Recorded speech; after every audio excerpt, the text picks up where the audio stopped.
Attention, podcast listeners.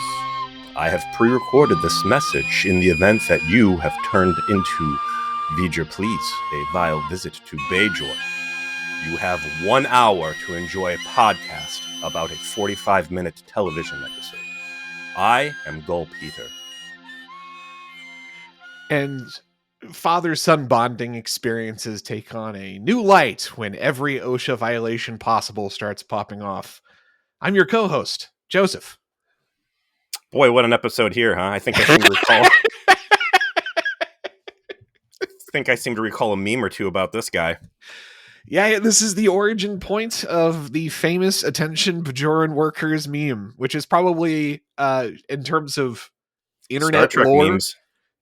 more famous than Star Trek itself in terms of people, knowing what it is. Mm-hmm. I told you would like it. This is basically crafted in a lab specifically for you, Peter. What did we watch? Season 3, Episode 7, Civil Defense. First aired November 7th, 1994. Written by Mike Crone, directed by Reza Badi. Stardate year is 2371. Again, not a lot of... Well, how could he have a log? He's got no time for... No time for station logs today. The station log would be Stardate whatever. My son stiffed me for lunch. I'm going to go see where he's at.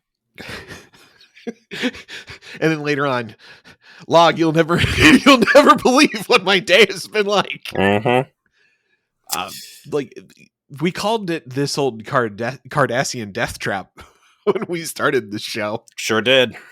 And we've talked here and there, and you've brought up, they're sitting on this foreign alien space station that was built to be a militaristic prison run by a bunch of space Nazis. / death camp, really. / death camp, yes. Uh-huh. And this is bringing it all back home, right? This feels like almost a season 1 episode in the sense of, the wild shit that they have to deal with as they try to repurpose this old death camp into being a legitimate Federation space station. They've touched on this before, too. I want to say it was,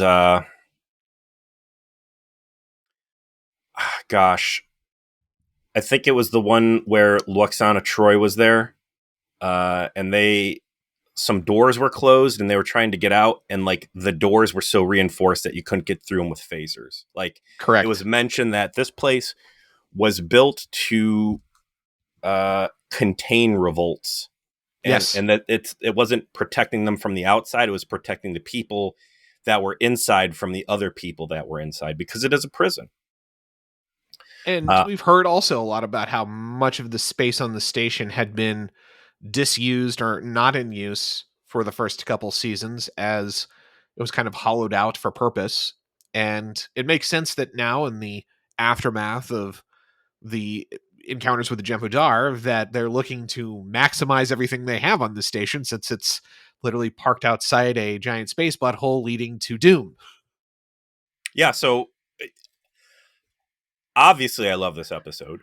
Yes. It's a fun episode. It is also, I think, an incredibly appropriate episode. It does feel, in a lot of ways, like it could have been a phenomenal season 1 episode. But it fits into this Dominion plot arc for exactly those reasons.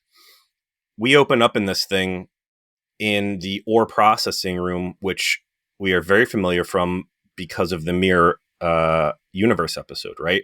Correct. This is where Julian got stuck with Mirror, O'Brien and Odo.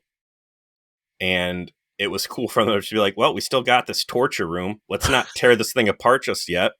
And they're in the process of trying to convert the ore processing elements that, I forget, took dynamite rocks. Rocks filled with latent explodium, yes. Uh-huh. They've taken gunpowder rocks. That's how you get gunpowders, crushing these things up like pepper. And they're trying to turn it into a deuterium refinery. And literally, if I'm reading this correctly, we are turning Deep Sheetz 9 into a gas station. Into a literal gas station, because you're going to have a lot of starships showing up here, presumably. Which I feel, yeah. Interesting that there hasn't been like a garrison of ships showing up to watch the butthole yet. Just you wait. Sure. You know, this is clearly step one toward. You can't have a fleet of ships there until you have a Deep Sheetz 9 with some extra pumps. Yeah, to be able to take care of them. I was watching a little known facts video on YouTube, and they were saying that the Galaxy class had enough deuterium for 10 years worth of gas, basically, and that's not factoring in them doing like Bussard collection events, and I think it said they have their own antimatter generator on the ship, but it's just not effective enough to be like a permanent thing. It's like emergencies. But cool to see the set piece being reused. And there's also a lot of neat like background lore to the station here. It gets comical. Oh but God, I yes. think it all fits. It is a comedy episode that has still managed to take itself seriously enough, which is a tough line to walk, right? Like, when can you, is this a comedy episode? It is. It is the attention Bajoran workers bit, where you just do the bit so many times that its repetition becomes the joke. The fact that Dukat was egomaniacal enough to record him monologuing into the computer to satisfy every potential eventuality as it relates to Bajorans revolting against him. Oh yeah, absolutely. And then in punctuating that absurdity with the final message from his boss when he tries to flee. Yes. Like that is comedy gold. It is. In the way, I guess we're skipping ahead, but this is the brilliance of the episode. Is it manages to make Gul Dukat both the villain and an absurd comic relief. He goes through this whole thing and he comes down and he does what he does. And, he's giving him an offer they can't refuse and all that shit we're going to talk about. And then he goes to beam out and the message hits him. And he's sitting there like a scolded child with his hands kind of like, oh, fuck. I have been hoisted on my own petard in front of all these people I just spent 10 minutes stunting on as I got shot at. Like, I died laughing at that, just the way they shot that scene of him just hemming and hawing, like just like sitting there being humiliated in front of everybody, right? Mm-hmm. That is a kind of comedy that is very difficult to land under best circumstances, and doing it in this episode was probably the best part about it. Great lore, there's great character moments, there's all good signs of good stuff, but like the comedy in this episode is so good. I think, speaking to the comedy, the reason why it comes off as well as it does is because it's not shot for comedy. Yeah. I think it was all shot like, here we are doing this ridiculous TV show about people in rubber makeup on a space gas station. And now, it was Rumpelstiltskin, and then it was a goo monster and all this other, like, there's nothing that's happening this episode that's any sillier than anywhere else. And when you've got Rumpelstiltskin, it's not a big joke episode. Mm-hmm. And when it's Odo rampaging, that wasn't a big joke episode. And when people couldn't talk, that wasn't a joke episode, right? Right. So when you get the joke episode, in terms of showing up for work and doing ridiculous shit in front of a camera, it's all really the same. So if you go, okay, well, yeah, the script is kind of silly, but we're going to just shoot this all serious, like we have to shoot all the other silly stuff serious, whether it's intentionally silly or objectively silly.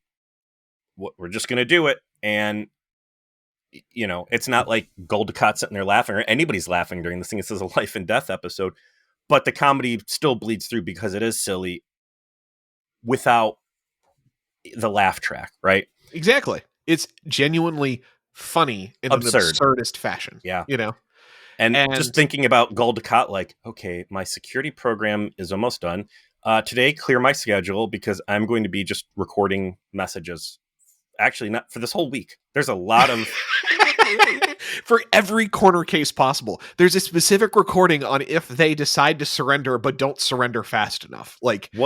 I mean, really, the amount of audio he would have had to record for this, Gul Dukat may actually be the Cardassian version of BioWare, or maybe like Larian Studios.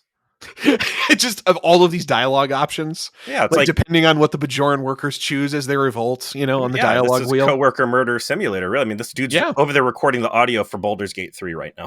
it's spectacularly handled because it drives everyone to madness having to listen to him, and then of course he shows up, right? Mm-hmm. Like this is also a fantastic ensemble episode when you think about the fact not only is it every main character, including Jake, it is also including 2 guest actors who are basically have become, by dint of their frequent appearances, themselves shadow main characters. We've already declared basically Dukat a main character. He can't be a guest character because he'll win best guest character every year. Yep. And I get you've got to say the same for Garrick, right? Like I guess absolutely you got to same boat. So really, it's all the main characters are here. Gang's all there, man. And they still managed to make it feel like everyone had something to do. Everybody in this episode feels like they mattered in 45 minutes. Yeah. So there they are. They're in the ore processing room. It is Jake and it's O'Brien. O'Brien's very dirty. I like how they fucked up his jumpsuit up on the gold a little bit. Yeah. And they're in the process of trying to prep this thing to become the deuterium processing area. I like that Jake Sisko is still working. He's told his father, I'm not interested in Starfleet. But he didn't get off the hook on having a job. He's got to kick in for, working around the family business, right? Like, even if you're not going to inherit the place, doesn't mean you get to just skate by and chill out in your quarters playing Domjot or whatever. Like, playing something else with Marta or whatever. Yeah, I got to keep him busy. He's going to be way too busy with Marta. We've seen what Marta can offer, and Ben Sisko has difficulty competing with it. Mm-hmm. So speaking to Jake real quick, and because we didn't talk about it during that Marta episode, but school has been canceled. We know Kiko O'Brien and Molly have been transferred off the station to the surface of Bajor for geographic survey with a botanical mission, right? Correct. Quark was just complaining that business has slowed down badly because people are scared about this Dominion thing.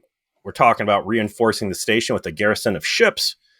Hey, why is your son still on this fucking ship or this death station, Ben? Like, what's going on here, man? You got a 16-year-old that's now dating poker girls. Yes. You've got the threat of the Dominion, which you know very well is a big enough danger that you've brought the USS Gunship out. With an illegal cloaking device. Mm-hmm. Like, you've already exposed him to danger with your camping trip shenanigans and in prison. Like, maybe it's time to go send him to Grandpa's. The unspoken rationale is, of course, his name's in the credits. Well, yeah, I mean, he's a main character. You can't have him off the show. No, you can't write him off the same way you wrote off Keiko O'Brien. The show's too much about their relationship for him not to be there, right? Yep. I think that you can attribute this to Sisko himself being protective of his son. I feel like he's better off with me than he would be someplace where I cannot be there to raise him. Like, he feels guilt over that, and that he can successfully contain the circumstances that they're in, and that if real danger were to lurk, maybe he would do that.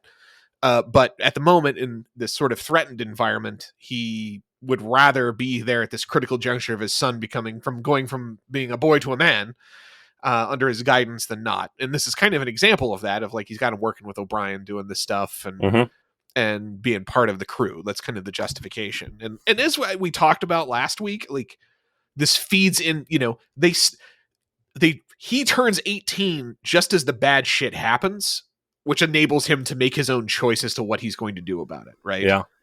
And so I feel like you're right. Maybe there's there's a little lack of logic or a little less explanation than we would prefer as to why he's choosing to put him in this danger. But the pieces are there enough that it doesn't bother me.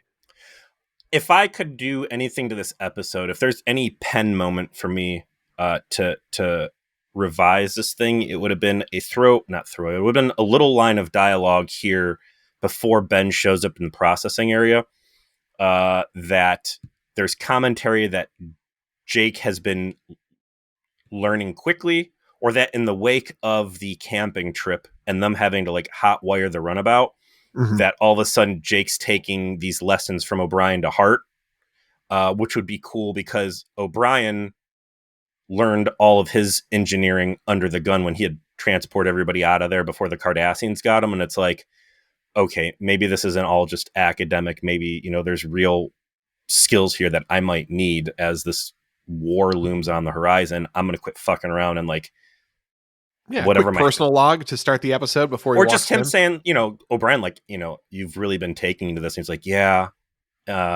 maybe there some sort of like, yeah, I'm not fucking around anymore. Dad was captured by Jem'Hadar and I had to hotwire it. Yes, I'm paying very close attention to you, Chief. Thank you for this opportunity. Do you think the shirt he's wearing is supposed to be a uniform, or do you think that's civilian clothes? Civilian clothes. I don't know, man. It's got a real fucking worker vibe to it. I mean, they're definitely more utilitarian as far as jumpsuits go. I will agree. It's a little less skin tight spandex, so he's not getting scraped to the what. There is a piece of dialogue in there of O'Brien saying like, yeah, this place looks like it fucking sucks to work in. And I heard it gets up to 131 degrees Fahrenheit in here. And it's like, well, how do people survive? They don't. And that's, of course, funny because this is exactly where O'Brien was pinned before. And he's just basically commentating on his own plight. Yeah. His mirror universe's counterpart's plight in particular. So they are trying to basically reformat the hard drive of the computer in there. And there's this one file that just won't get deleted. Jake keeps trying to delete it. Can't. Dad shows up like, hey, you missed lunch. What's going on? Oh, sorry. We've really been into doing work. He doesn't seem too displeased by this, to be honest. Like, no. Kind of just like, oh, hey, let me see what you guys are up to then. Just making sure you're not in Marta's quarters. That's all. Yeah. just burying your face in her titties, like just trying to. You're not at the Domjot table hustling people. Yeah. This is good. It's better for you. Mm-hmm. And O'Brien comes over to inspect this file that can't get deleted, goes to isolate it so that he can take a look at it later. But this triggers the program, which turns out to be the aforementioned incredibly complex worst case scenario style Baldur's Gate 3 dialogue trees that Gul Dukat has recorded as an automated defense mechanism against a slave revolt on the station. This now marks the first real time that Miles O'Brien has triggered a death protocol. Yes. Christmas elves having manufactured the first time. I wonder if that crossed his mind, like, man, it actually happened for real this time. This isn't a staged hoax.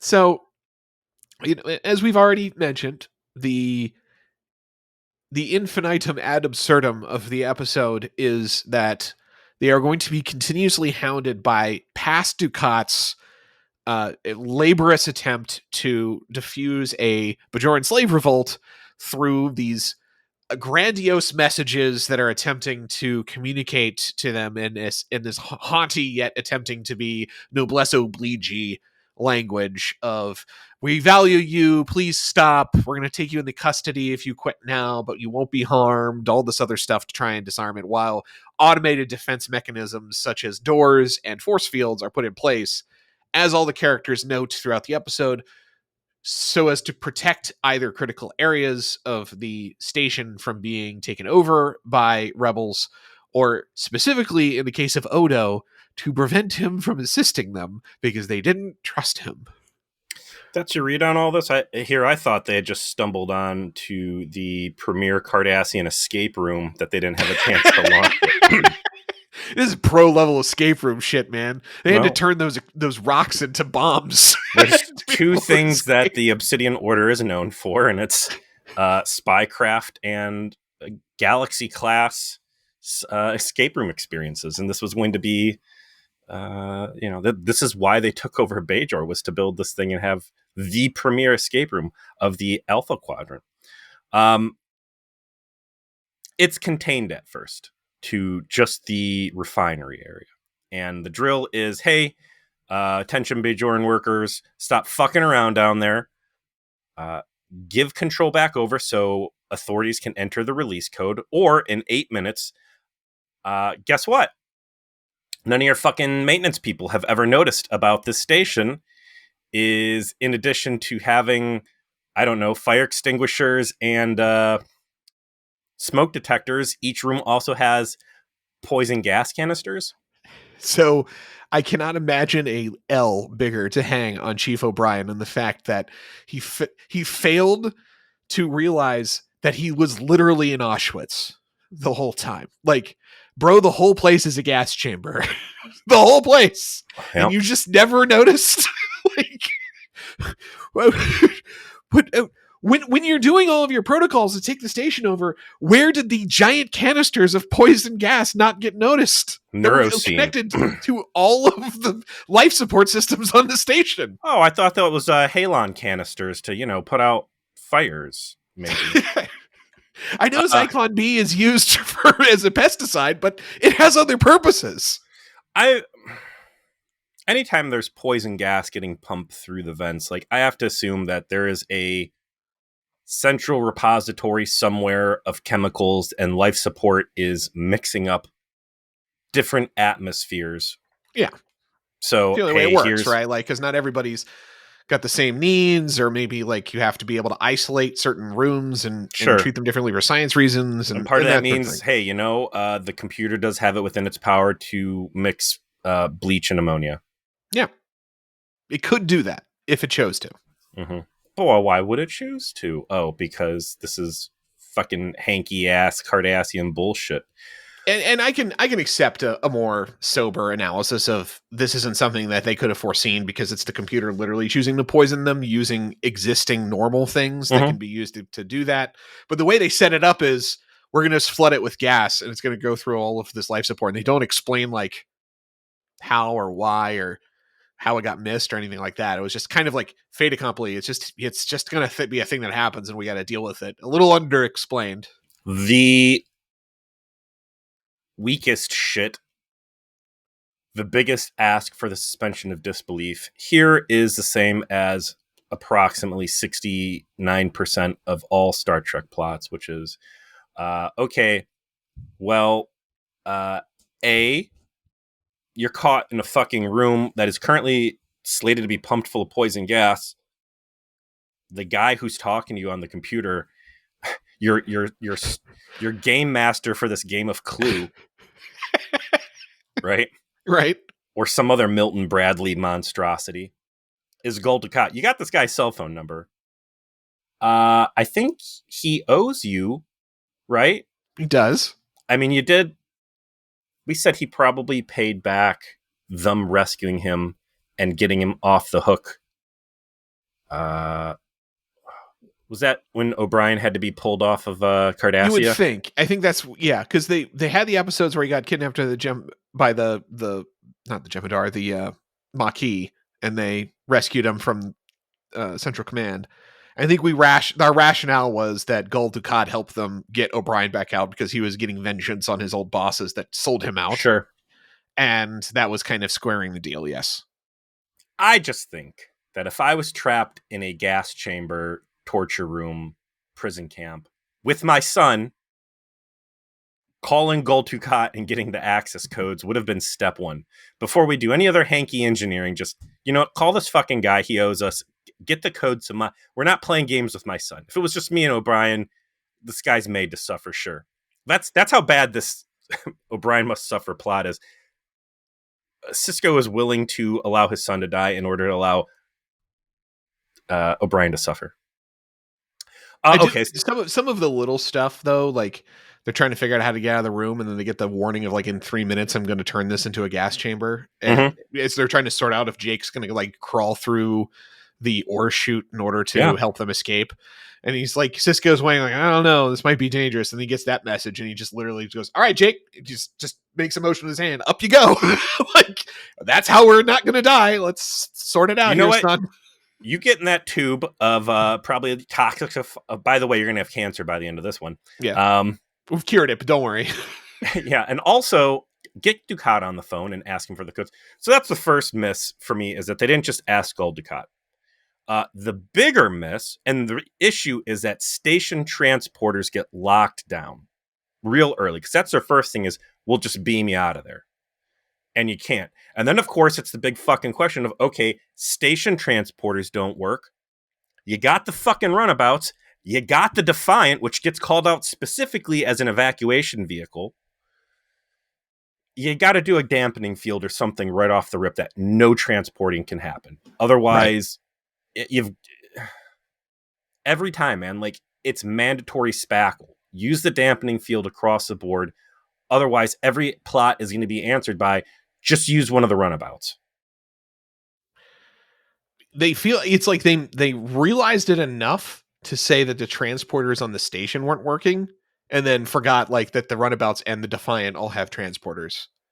And I think the fucking shuttlecraft on the Defiant have transporters too. Like, yes, like, yeah, they thought they did it right. Like, I can see we're like, oh no, we spackled the failure to use the transporters by saying that the computer locked them out. Like, yeah, what about the Federation computers on the Federation starships that are right fucking there? mm-hmm. Solve this problem. But whatever, doesn't matter. We're having fun here. We're having a wonderful bonding experience between Jake, Sisko, and O'Brien as they evade certain death at every turn. Mm-hmm. Meanwhile, in Ops, you've got the rest of the main cast is up there, and Jadzia is trying to do the science girl stuff. She is burdened with all of the computer technobabble. She's trying to like hotwire the fucking computer to allow her to do things. Ultimately, Bashir is there first because Jadzia gets hurt attempting to like bypass something, like literally a force field in the computer prevents her from doing trying something. To cut her hands off. Yeah, and she has to like treat her burns and that sort of thing. Kira's there trying to direct action, figure out what's going on.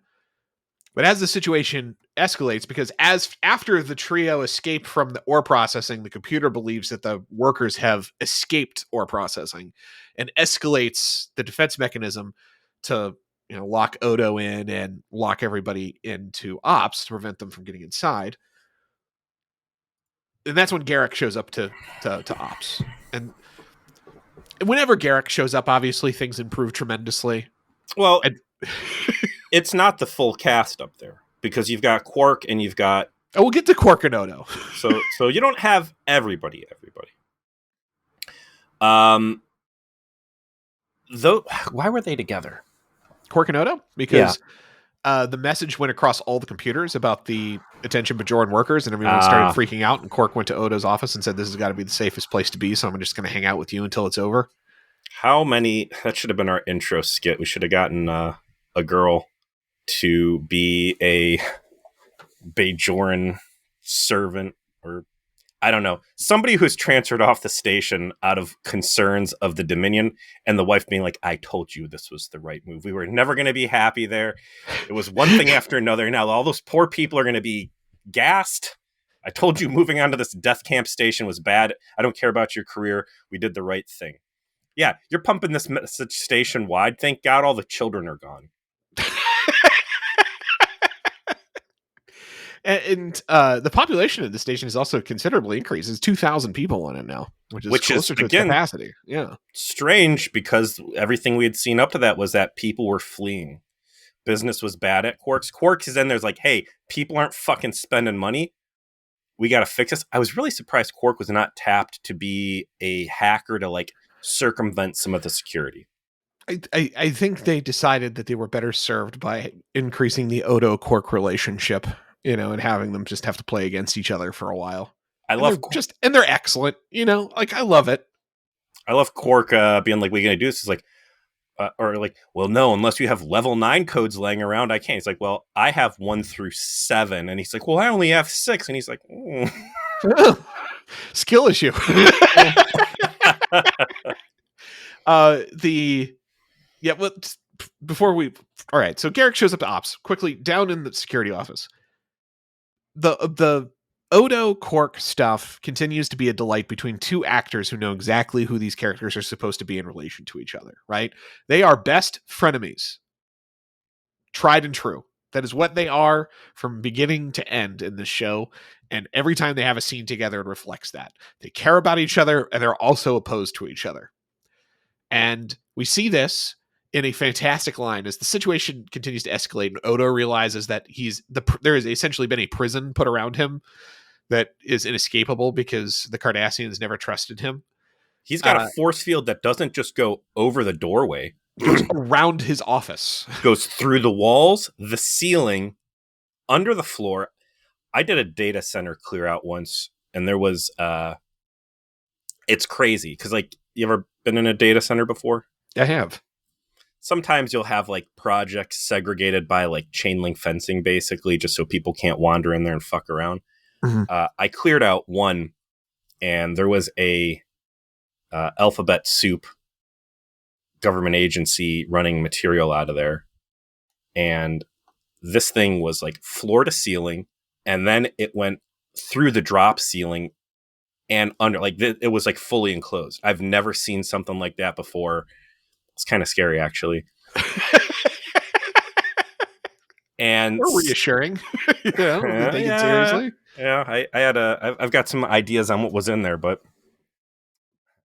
keep those to yourself.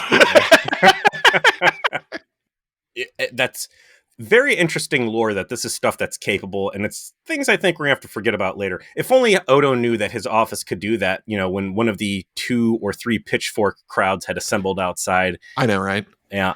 I'm in my protective bubble. But there's a great line from Quark of who nails it. Like, because you're a good man, because you're noble and you believe in justice. That's why they did this, because they thought that you would side with the workers if this came to be. And then there's a single beat, and he goes, and that's why we're going to get killed. It's all your fault. Your integrity is going to kill us. You know, and him trying to like say, like, you're the most devious. You know what, Quark? You're the most devious Ferengi I've ever met. Like, to try and compliment him, and he really takes it sincerely that he really thinks that, and then finds out that at the end he lied. It's perfect. It's perfect. Like, just, you know what? Let's drop a little levity into the episode. Cut back to Odo and Quark roasting each other. You know, like, good character building on Quark. His father. So we know now that Quark had a great job. He humped his boss's sister.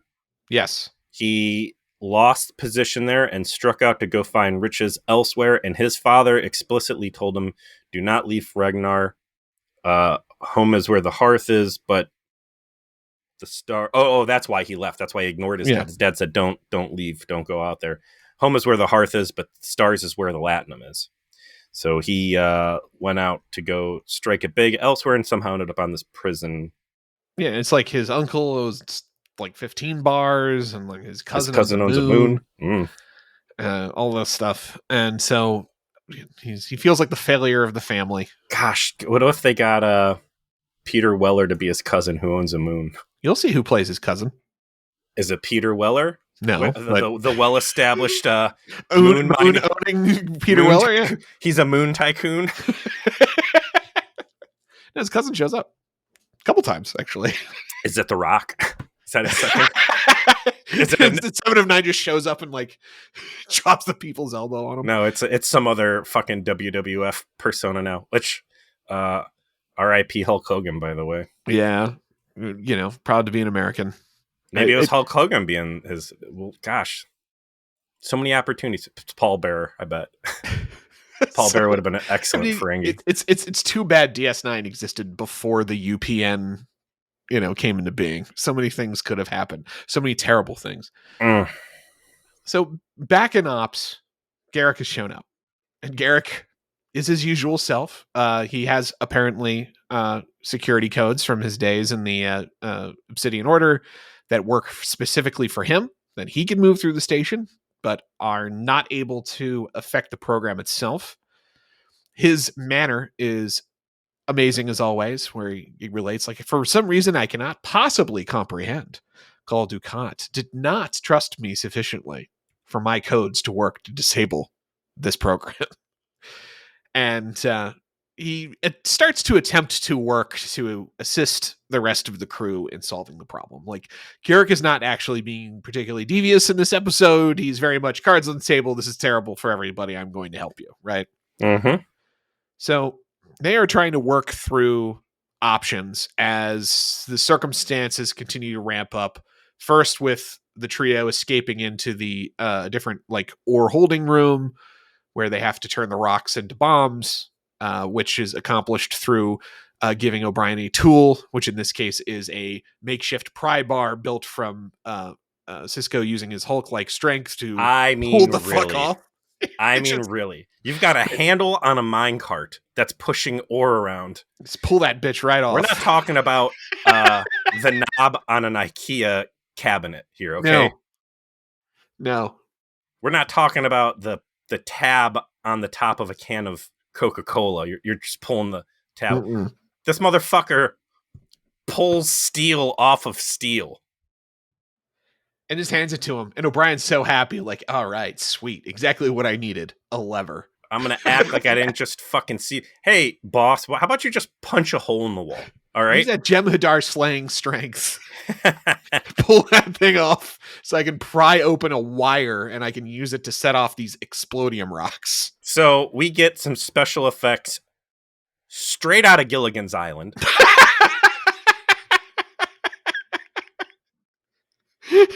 They take the exploding coconuts, they crush them up, they make a fine powder, so there's like a fucking bonanza TNT.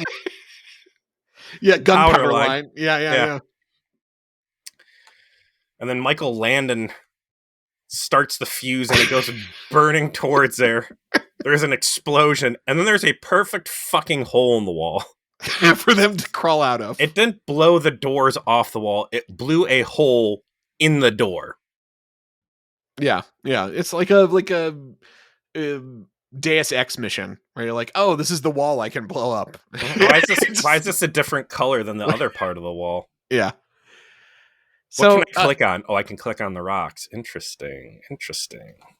So in Ops, Garrick is trying to integrate the advice that Dax gives to try and defeat the program by trying to make his code match Dukat's code and then disabling the sensor that would permit the computer to sense if he's actually Dukat or not. And if that's disabled, it would permit him to actually finish that process and successfully clone Dukat's code and then turn the program off. That's the plan. Side note, I do like the spackle they gave for him. So he, again, is able to move around the station, but he comes up to a force field, which force fields on every single door. Which, I don't know, does that seem excessive to you? Well, like you said, it's a death camp, and they're trying. I know, but I'm just thinking, like, protect themselves. That's a lot of force field generators. But I mean, they had force fields all over the place on the Enterprise, so these force field emitters must be very easy to install. It's like those cheap security systems at home where you just put the two sensors on the door and the door frame, right? Mm-hmm. That's all that really goes into these force field generators. But as soon as he crosses through the force field, they reactivate. So his codes will not help the station at large. Again, it's a joke episode, it's comedy, but like this is all, I think, legit world building for just how like this is the real episode title for this thing is. To prevent the station from being gassed, they blow up the life support system, which then triggers an auto self-destruct. Like, by the way, the maintenance that's going to come from this event is got to be catastrophic. Like, we have to rebuild our life support system. We have to rebuild all of these like internal defense mechanisms so they don't turn against us. Yeah, let's. By the way, our core almost exploded, and there's lots of fires down there, and it seems real bad. Let's start every force field on the station with a power surge. Let's start the maintenance here with, we're going to go room by room and try to find all the poison gas. And we're going to get all the poison gas. And all those canisters with the skull and crossbones on it, they got to go. Well, that's just it. They didn't have skull and crossbones. They just had barcodes. That's how they missed them. They thought it was, I don't know, whipped cream or something. It's like some sort of episode of Severance where we're gonna have a whipped cream party. It was gonna start emanating through the wall. What the fuck did you think all these canisters of gas were? Not poison gas. I'll assure you that if I knew it was poison gas, I would have got rid of them. I mean, the real byline of this is Cardassians fucking suck. They do. They are literally the fucking worst. I love the mention we get later on that, like, okay, so there's all these force fields all over the place. These are nerfed force fields, by the way. there used to be an entire subsystem that made all the force fields lethal.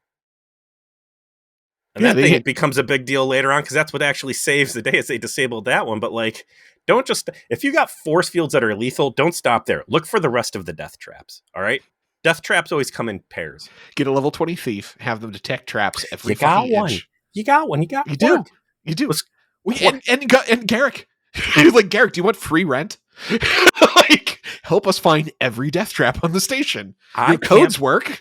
I can't believe we never knew there were poison gas canisters. Well, actually, I found them in my bar. What would you do with them? I sold them on eBay. I never rich marketing poison gas. I figured they were here by accident. That my bar used to be poison gas storage. I just didn't dawn on me. It might hurt other people. So yeah, they're going to try and juke the system. Does not work out well. No, gets things dramatically worse. The computer now thinks that Ops itself has been compromised, and so the most logical thing for it to do in that circumstance is to, and perhaps the most comedic use of a replicator that you could possibly imagine. Not comedic. This is. I've often wondered why we don't. Dark comedy. Mm-hmm. Replicates a rapid fire phaser turret that literally starts trying to kill anything not Cardassian in the room. Just not trying. Redshirt gets obliterated by it. Like, just destroyed. My wife's in the room watching with me. This guy gets hit. I'm like, oh! And she's like, what? I'm like, this dude just got fucking dusted. No one gives a shit. I think it wasn't actually in the script. I think they were like just doing special effects. Like, let's have someone actually die. There's zero commentary on this Starfleet officer who is working in ops dying whatsoever. This isn't some fucking maintenance guy who died in a laser tunnel somewhere else, right? This is a guy that everybody is working with probably 5 days a week. Literal red shirt. This is the trope, right? Guy's got a red jumpsuit on, and just nameless background actor gets obliterated to up the stakes. It's just, this guy gets bingoed. Nobody says shit about it. By the end of the episode, Sisko's out. Presumably he knows. Nobody says a goddamn thing to Gul Dukat like, your shenanigans killed somebody. Like, fuck you, dude. We're taking you to the head. It did technically occur before he showed up, so there's a lack of direct moral culpability. No, I'm going to say the direct moral culpability is on everybody who did not try to call Gul Dukat and get the fucking codes. That too. Fortunately for them, Dukat has arrived, so he beams into Ops and gives one of the more amazing villainous monologues that you will have ever see. I thought when they. Because this is what, security level 6? 5. 5? They're at 5 now. I wish I would have made a chart for what the correlation is. I thought he was a pre-recorded holographic message. I thought they're going like virtual Seska from worst case scenario. Yeah. It just being the fact that Dukat was driving around and got an emergency distress call from himself, and he was close enough to fly over there. So he could go rub his dick in some Federation face. And he does. He just kind of struts around as the phaser fires around him and talks a bunch of shit to the Federation crew. He mocks Garrick for cowering, and which kind of clues Garrick into the fact that the phaser won't shoot him because he's a Cardassian. They transition to some fantastic background between Dukat and Garrick, which we really haven't had yet, where Dukat starts talking shit to Garrick and Garrick talks shit to him back. And there's a lot of, Garrick's like, okay, it's not going to shoot a Cardassian. And he goes, if I had known you're going to be on this station when I designed the program and made an exception for you. It's like, your lack of foresight would always be your undoing. I recall that was your father's problem. Lots of daddy talk in this one. And you realize that that apparently Garrick got Dukat's father killed. And he was put on trial for treason because of Garrick. that Garrick outed him as being disloyal in some fashion because he was trusted by him, and they have serious beef with each other as a consequence. What was it? Your dad's patriotism didn't match his integrity, ambition or something. His ambition outstripped his patriotism. Seemed like Garrick used to be something of a family friend, perhaps. Real bad blood there. I enjoy it. Yes. This phaser turret, I haven't seen an active shooter event like that since 7 and 9 in engineering, really. I mean, just everything's getting fucking bingoed. Of course, from here forward, my question, anytime there's bad things on the station, why aren't all the replicators making phaser turns to take down these of course fucking attack people? Because clearly, if Dukat could pull this off, why can't everybody else? I knew that would go immediately into your canon. Listen, every replicator could be a weapon of mass destruction in an instant, obviously. Every dilemma can very easily be turned into an item card in the character hero's arsenal. Computer, create a subroutine by which if any Jem'Hadar show up on the station, every replicator will make a phaser turret that only targets Jem'Hadar. We have their genetic profile because we raised one. Thank you. Yeah. Hey, you know what? There. You know what? Borg too. Put the Borg in that as well. Yeah. Fuck those guys. I really like the vigil. So someone has just died, right? Yes. And the guy dies before he beams in. Correct. That's what I said. Like, he avoids personal culpability because the red shirt gets obliterated before Garrick shows up. Okay, so let me get this straight. My guy died. Everybody come in like, dude, this thing just killed fucking Ted. Please turn this shit off right now. This isn't like a ha-ha, like I might fall. You got like, people are actively dying. That guy owed me money. Please. Hey, Kira, come on up. We're going to go have a talk. I mean, the way that he is super villainous here is kind of nice because he's been sort of a good guy-ish in ways up to this point. But he shows up, he fucking talks shit. He like replicates some tea for himself and then allows the phaser turret to come back to keep shooting at everybody. He's mocking their fear. It's blowing the fuck out of all the consoles and ops. It's another maintenance item. And then finally decides like, okay, I'm going to be a mobster here for a second. And we're going to go into my old office and I'm going to have a hell of a conversation with Kira. I would love to. And at this point, the station's like, we're going to full on self-destruct. Hey, I will give you the disarm codes, but you're going to let me put a garrison of my troops off my ship. We're just going to put them here and we're going to have a permanent foothold, which, hey, maybe that might have some actual value as we're looking at Dominion pouring through and maybe another. We know where the Cardassians are ultimately going to go on that, but like upfront value, like, I don't know, maybe increased military presence isn't the worst idea if Cardassians weren't the fucking worst ever. No, right. I'm ready to let everybody die. Fuck you. And he's like, cool. Well, you got half an hour until the place blows up. I will see you in 25 minutes. The scene is excellent because Dukat, like, Mark Almo is so good at playing this fucking character because Kira is iconoclast in her resistance. Like, I would rather this place explode than give you anything. And he knows that that's going to be the response. And the way he just kind of lures her into making that statement and then leans in as he replies to say, yes, I know you would do that, but are you going to, what he means to say, he says, are you going to let 2,000 people die because you don't like me? You know, just, I know that's going to work, right? Like, I know who you are. You are too moral for you to not accept this ultimately. But maybe you need to be 5 minutes before this place explodes before you will, right?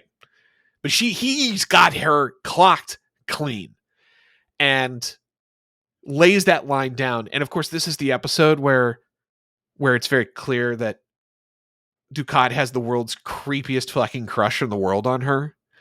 And this is part of it, right? Like, he kind of wants to like break her down a little bit. And just the way that scene plays out and the way he like leans in and delivers the line is maybe one of the best line readings of the season so far. And just in the face too, again, through all that fucking makeup, absurd that he's able to like communicate that much emotion and intent as a villainous character while delivering a line of dialogue. Spectacular. Wonderful.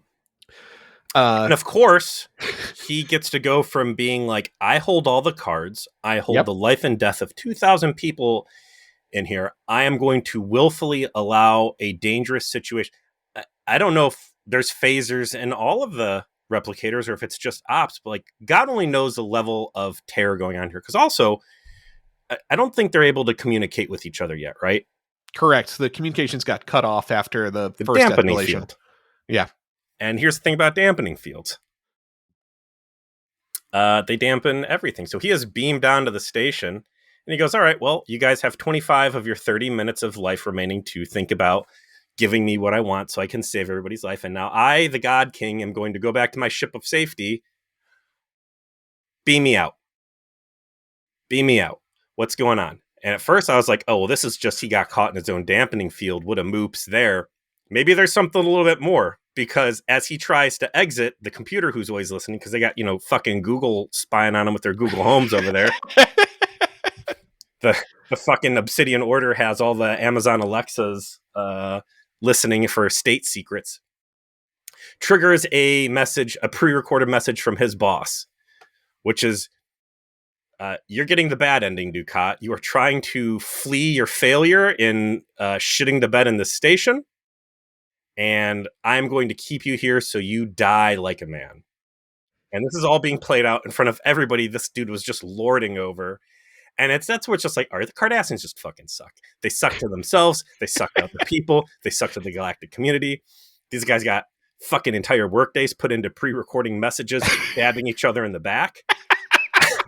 I want to know who this guy is. Megalomaniacal as Gul Dukat is for recording an entire fucking Baldur's Gate 3 script for his security thing.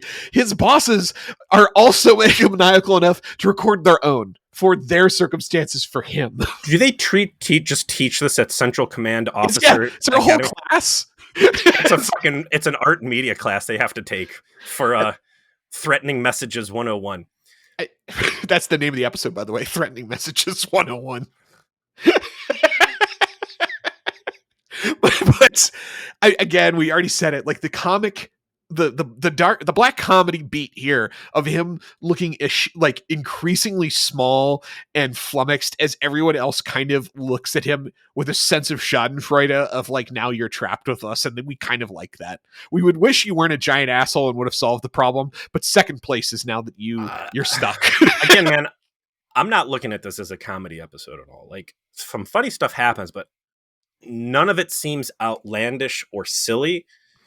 Up against the backdrop of everything else we've seen about the Cardassians. And like, I love Dukat trying to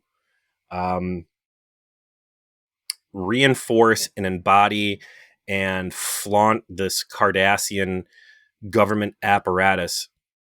And this is the second time now he's been victimized by it, right?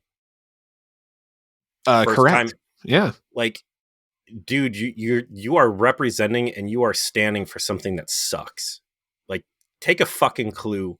Oh, and Dukat's clue gets all these clues. And it's like the show is not blind to what it's communicating about him. I want to know who this guy who recorded Dukat's personalized a personal pan fuck you. Like him being like, oh, this is Legate Bakhta. Like, I thought like Kel is his name, by the way. Kel, like, this guy was always really nice to me, and I thought he really had my back. There was a lot of vitriol in this fuck you, you're gonna die message. Like, I'm putting him on a list of people that I need to watch the fuck out around. Yeah, I was gonna avoid that putting in his log. Look at Kel. How are you? He just sends him like, how you doing, man? Like, just checking in. Yeah. So we're kind of breezing over Garrick a little bit, which I don't like to do because he's so great in every episode he's in. You know, is it once again like flexing that he is not a tailor while kind of ignoring Bashir's questions about like, how do many tailors know how to rewrite security protocols? Oh, I could hazard a guess. His entire demeanor never changes, right? Whoever Garrick is, he's supremely confident in this sort of speaking in italics affectation that he constantly stays in, even when he's like working with everybody and talking to Dax about rewriting. You know, he's capital idea. Yes, I like that. You know, Your pants are ready for pickup, by the way. Yeah, by the way, your pants are ready. And the mask slips only for a moment in this episode when they cut back to Ops, and now Dukat is attempting to like take command of the situation and try and place him in a position where he's in charge, and speaking to Kira and trying to like bulviate about his his ability to solve this problem. And Garrick is right there, and he's absolutely had enough. And in possibly the deepest burn that one man could deliver to another, he decides in front of all of these witnesses to call him out for the fact that he is preening like a peacock because he wants to fuck Kira. Mm-hmm. He's just like, would you stop? You're a married man. Kira is not impressed. Yeah. Like violates the Cardassian bro code to the bone marrow. Mm-hmm. Dukat responds with, "I should have killed you when I had the chance." And Garrick just looks him in the eye and goes, "Oh, you tried. Remember?" You don't know what happened, but we know that this is not him speaking in italics. This is him speaking in bold text of like, motherfucker, do you remember who I am? Fuck you, dude. Do you know that I've killed 2 gulls at this point? Like, you want to be number 3, bitch? Yeah. I've murdered gulls in front of Starfleet before. Yeah, why didn't he just... Well, I don't know. Could Garrick get away with shooting Gul Dukat on the bridge? I mean, he's already killed other gulls. Like, and I refuse to believe that Garrick doesn't have a fucking phaser on him right now, by the way.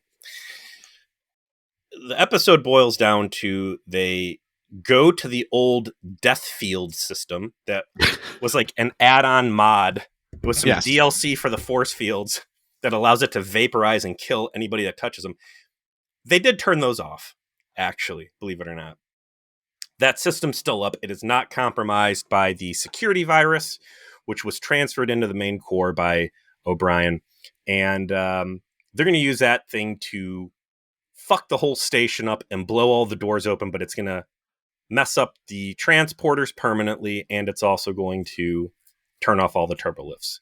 So the doors are open, the escape room has been released, but they're not going to be... And Dukat is actually useful in this. He's the one that puts all this together and actually knows what to do in the system to blow every circuit. So what a guy to have around for your escape room is the guy who designed the escape room. Yes. So is Dukat's background like computer engineering? Do they ever go into like what it is? Because like, I don't think they do. Not in the same way they do with like Starfleet officers. Because like for a military guy, he really seems to know his way around some nerd shit.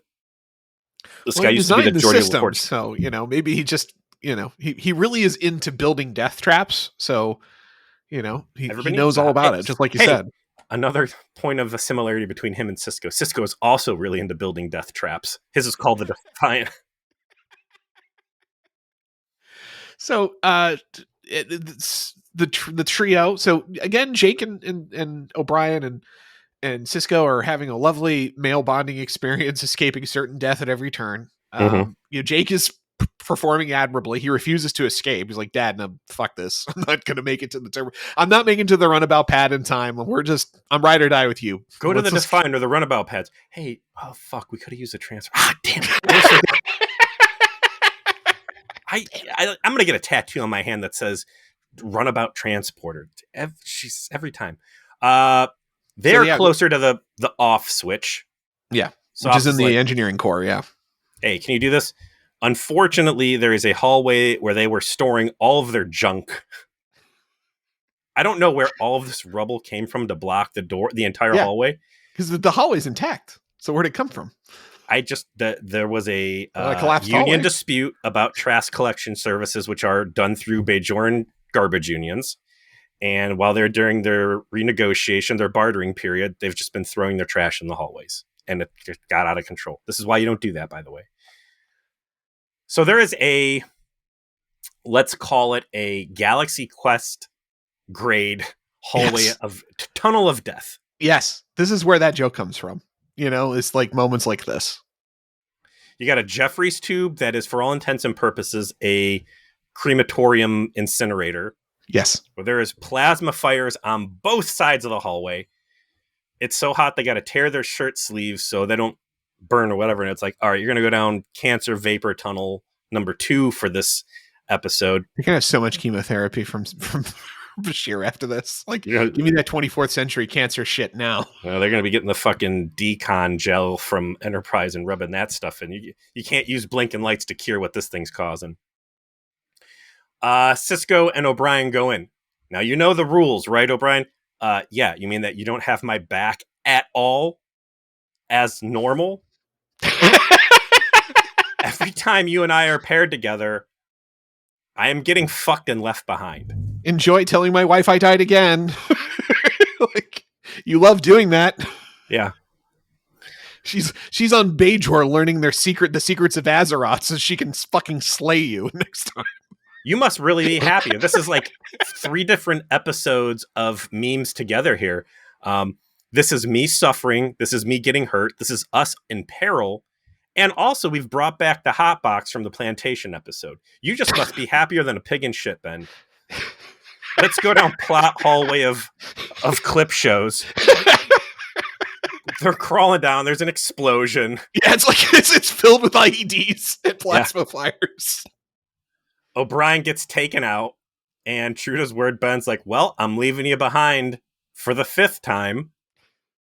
Fortunately, of course, Jake has his moment of heroism by crawling, despite his father saying, don't do this, crawls in and saves O'Brien, which O'Brien, like, says, didn't your father tell you not to do that? And he goes, I won't tell him if you don't. What real, a fucking real one, huh? Absolutely.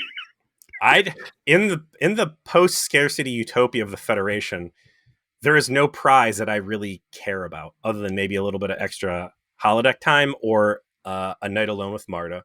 So I don't care if I get my father's goodwill on this. I'm going to save your life, and we're just going to keep it a fucking secret, dude.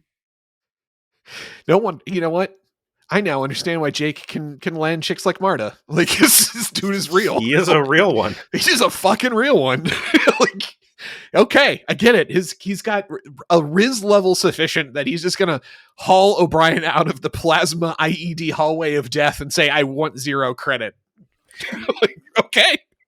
Sisko gets to the off switch and starts to Jenga rearrange some cologne samples. Yes, he does. I'm a little fuzzy on what happened here because I've taken a lot of notes and having a lot of fun with the episode. I don't know what happens, but all of a sudden the Deep Space Nine turns into one of those plasma balls from Spencer Gifts that shoots the lightning out. So the plot line, the line is they have to discharge all of the built up energy from the attempted self-destruct someplace else for it to prevent the self-destruct from happening. And the only thing they can discharge it into is the shield grid that surrounds Deep Space Nine. And so that's what that effect is the overloaded generators discharging their energy into the shields. Let me look at something real quick. So this is 1994, right? What year did Command and Conquer Red Alert? So Tesla coils? 1996. I know where they got their motivation for the Tesla coils and some automated turrets. It's from this fucking episode here. So now, on my list of why didn't they, again, phaser turrets, full 360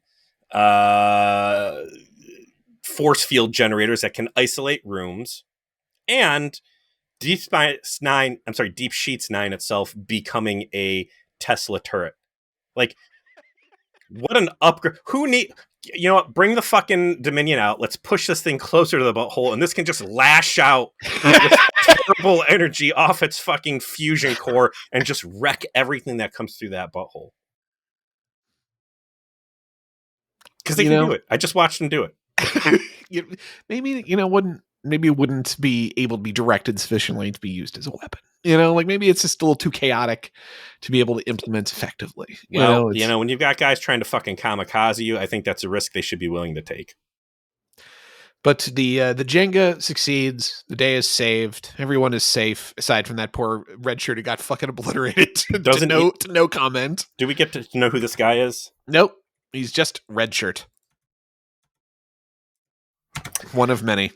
Sisko says nobody says anything to Dukat whatsoever about any of this, and they presumably just let him go. Yeah, there is an unsatisfying lack of epilogue to this episode, if I have a complaint, is they save the day, and the final scene is just Odo and Quark bantering with each other about Odo having lied about Quark being the most devious Ferengi, and then he starts talking about all the other Ferengi who are more devious, like Zek or Rom, who tried to kill him, or his cousin who owns a moon. And as they walk off and everything seems to be fine. Fuck that scene. I need Sisko walking up in the ops and being like, what the fuck? and like Dukat is still there and like trying to like end all this on a high note, and Sisko just rolls in and punches him. Oh like, no. Now I you think can Dukat leave. knows to get the fuck out of there as soon as that the pressure. Like, he decides to transport away when he hears he's coming up. Like, all right, I must go. Poochie is needed on his own planet. All right, I've gotten as much Kira time as I possibly can. It's clear we're not going to get wet tonight. It was fun. I don't know. You might want to replicate a dustpan for that guy over there to get swept up. And I am out of here. I can hear Sisko, now that fucking things are over, screaming at O'Brien about how he has allowed these death systems to thrive underneath him. And I'm going to leave before I catch any of that aggro. I caught the tape of what he did to the Chemidar, and I don't need that for myself. Also, people already didn't like me on this station. Like, I was here the day I got kidnapped by the fucking Maquis, and I had to have a security escort because people already didn't kind of like me here. I've now directly threatened the life of every single person. Me, my face, my likeness, my pre-recorded death messages. I need to get out of here. I'm in danger. Excellent episode. I think it's a comedy episode, but it's the right kind of comedy. It's not haha. It's black comedy, dark comedy, whatever you want to call it. It's an absurdist type of construction where every OSHA violation is a consequence of Cardassians being the worst. It plays deep into Gul Dukat being a total ego maniac in a fun way. There's great like Garrick versus Dukat content, which like every time they're on screen together, you're just like, yes, like these, give me more.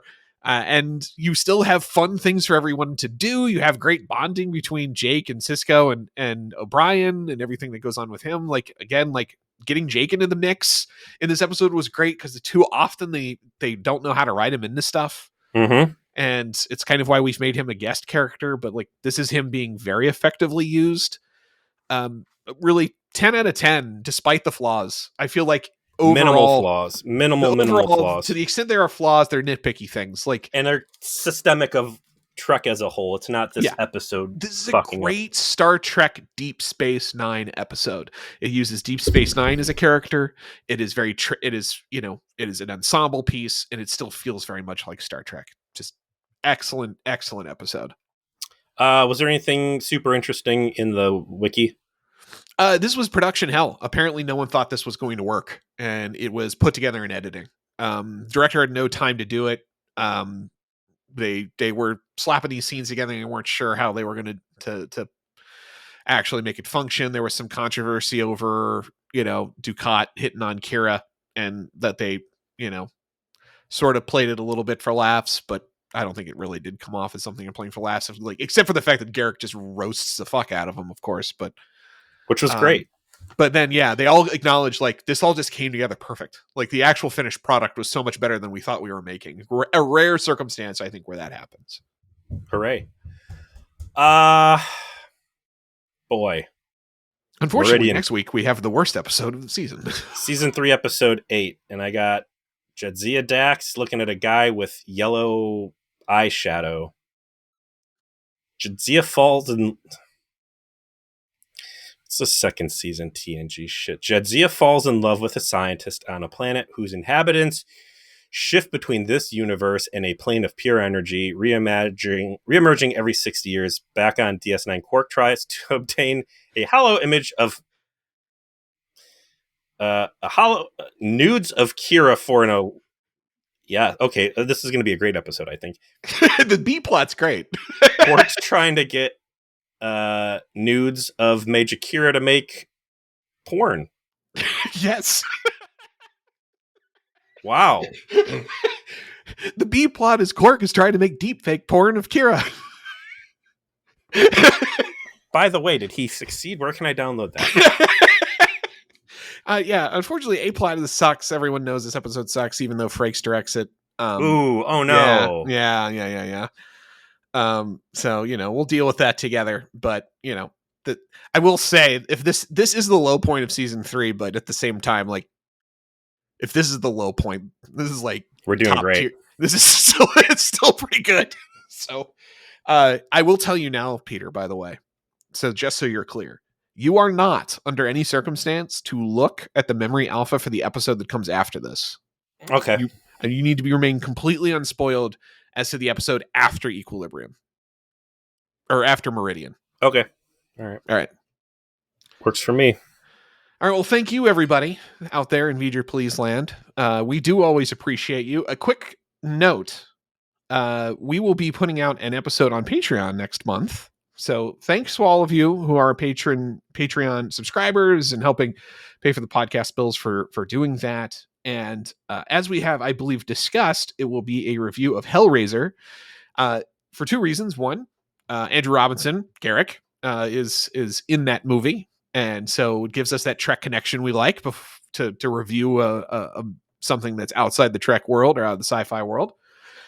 And 2, this is basically going to be the episode where if you want to hear LARP stuff from Peter and I as to, some of the tropes of LARP stuff that we did and some of the fun that we had in that time, this is going to be the best we're going to be able to do for you, I think. Like, I've tried to convince him to do Kindred the Embraced. I don't think I'll ever succeed, but too many other things to watch. It's true, but at least we can give everyone the fun flavor of what it was like to be the demon police in our LARP experience and the absurdity that people got into in our presence as a consequence. The people demanded, Peter. We got to give them a little bit. Yeah. All right. With that said, thank you very much, everybody. We'll see you next week.